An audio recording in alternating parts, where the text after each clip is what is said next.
بندے کو بندہ کہہ کر مانگنا، چاہے زندگی میں ہو چاہے انتقال کے بعد ہو، شرک نہیں ہوتا۔ اب جو اس کو شرک بول رہا ہے، بدعت بول رہا ہے نا، تو وہ ولی کو، نبی کو خود پر قیاس کر رہا ہے۔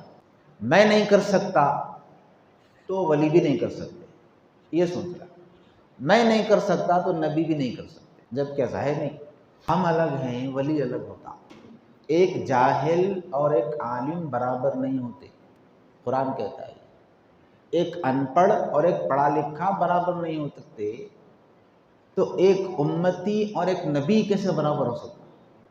آپ خود سوچئے، مرنے کے بعد نبی بھی کچھ نہیں کر سکتے، نعوذ باللہ، ختم ہو گئے۔ یہ تو قرآن کے دیے ہوئے اصولوں کے خلاف عقیدہ، حدیث کے خلاف عقیدہ حضور نے جو دیا۔ ایک صحابی نے عرض کیا تھا، یا رسول اللہ علیہ السلام، کیا آپ کے انتقال کے بعد بھی ہم آپ پر درود پڑھیں؟ مطلب کیا تھا ان کا پوچھنے کا؟ یہی پوچھنا چاہتے تھے کہ آپ پر درود تو اب ہم پڑھ رہے ہیں تو آپ سن رہے ہیں، انتقال کے بعد تو آپ نہیں سنیں گے، یہی سوچ کر سوال کیے۔ حضور نے جو جواب دیا وہ جواب پہ قربان جائیے۔ سرکار نے بھی وہی جواب دیا، فرمایا ہاں، مرنے کے بعد بھی مجھ پر درود پڑھو۔ کیوں؟ آگے سرکار کیا فرماتے ہیں؟ اللہ نے زمین پر حرام کر دیا ہے انبیاء کے جسموں کو کھانا۔ اب ان کے ذہن میں جو بات چل رہی تھی وہ یہی تھی کہ عام آدمی جب دفن ہوگا تو ہوتے ہی مٹی کھا لیتی، زمین کھا لیتی، جسم سڑ کے ختم ہو جاتا۔ اب حضور کا انتقال ہوگا تو حضور کے ساتھ بھی ویسا ہی ہوگا، تو پھر جب حضور رہیں گے اس نے قبر میں تو ہم درود کیسا پڑھنا، پھر سنانا کس کو درود؟ حضور نے کیا فرمایا؟ حضور نے بتایا کہ زمین پر حرام کر دیا اللہ نے انبیاء کے جسموں کا کھانا، وہ صحیح سلامت رہتے ہیں۔ اور پھر اتنے احادیث سرکار نے بیان فرمائے ہیں، سرکار نے الگ الگ موقعوں پر الگ الگ احادیث کے ذریعے امت کو بتایا۔